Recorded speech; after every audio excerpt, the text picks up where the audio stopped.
కరీంనగర్ జగిత్యాల జాతీయ రహదారులపై బీజేపీ సర్కార్ మోసపూరిత ప్రకటనలు చేస్తుందన్నారు చొప్పదండి మాజీ ఎమ్మెల్యే సుంకే రవిశంకర్. కరీంనగర్ లో మీడియాతో మాట్లాడిన ఆయన కేంద్ర మంత్రి బండి సంజయ్ అసత్యపు ప్రచారాలతో కరీంనగర్ ప్రజల్ని ఎన్నిసార్లు మోసం చేస్తారని నిలదీశారు. 2019లో మంజూరైన జాతీయ రహదారికి మళ్లీ కేంద్ర కేబినెట్ ఆమోద ముద్ర అంటూ డబ్బా కొట్టుకుంటున్నారని ఎద్దేవా చేశారు. 2024లో రెండోసారి ఎంపీ అయిన తర్వాత సెప్టెంబర్లోనే టెండర్లు పూర్తయితాయని ప్రగంభాలు పలకలేదా? అదేవిధంగా 2025లో సెప్టెంబర్లో కరీంనగర్ జగిత్యాల జాతీయ రహదారి పనులు ప్రారంభమవుతాయంటూ వార్తలు రాయించుకోలేదా అంటూ ప్రశ్నించారు. 2019లో మీరు ఎంపీ కాకముందే మాజీ ప్రణాళిక సంఘం ఉపాధ్యక్షుడు వినోద్ కుమార్ ఈ జాతీయ రహదారిని మంజూరు చేయించారని గుర్తు చేశారు. 2 ఏళ్లు ఎంపీగా ఉన్నావు, తట్టడు మట్టి ఎందుకు తీయించలేకపోయావని విమర్శించారు. ప్రతి ఏటా పదుల సంఖ్యలో ఈ రోడ్డుపై ప్రాణాలు పోతున్నాయని, వందల సంఖ్యలో ప్రమాదాలు జరుగుతున్నాయని అయినా నీకు పట్టింపు లేకుండా పోయిందంటూ దుయ్యబట్టారు. బండి ఎంపీగా ఫెయిల్ అయ్యారని, దీనిపై కరీంనగర్ ప్రజలకు సమాధానం చెప్పాల్సిన అవసరం ఉందన్నారు. మీడియా సోదరులందరికీ నమస్కారం. ప్రధానంగా ఈరోజు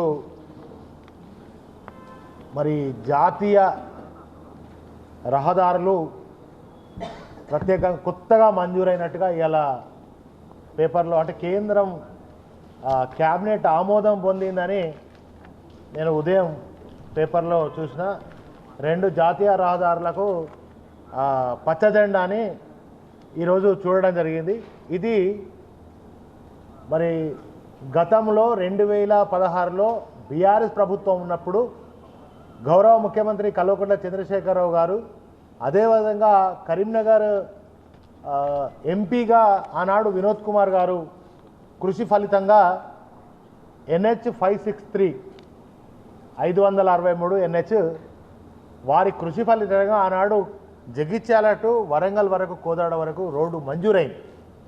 కానీ ఇవాళ నేను ఈ పేపర్లలో యాడ్లలో చూస్తున్న దాని ప్రకారంగా ఈరోజే కొత్తగా తెలంగాణకు 4 కీలక జాతీయ రహదారులు, తెలంగాణలో 4 కీలక జాతీయ రహదారుల విస్తరణకు కేంద్ర ప్రభుత్వం ఆమోదం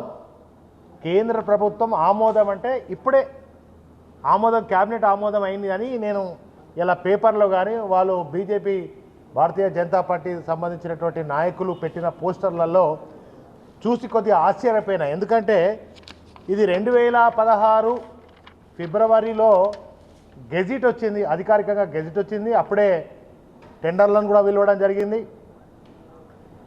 మరి ఆ 10 ఏళ్ల పాటులో జరిగినటువంటి 16 నుంచి 23 వరకు జరిగినటువంటి కొన్ని రైతులు కావచ్చు రకరకాల ఇబ్బందుల కారణంగా 21 వరకు కొంత ఆలస్యమైన 19, 21 మధ్యలో ఆనాడు ప్రణాళిక board vice chairman Vinod Kumar గారు, నేను ఎమ్మెల్యేగా చొప్పదండి అంటే ప్రధానంగా ఈ 563 అనేది దాదాపుగా ఎక్కువ చొప్పదండి నియోజకవర్గంలో ఉంది కనుక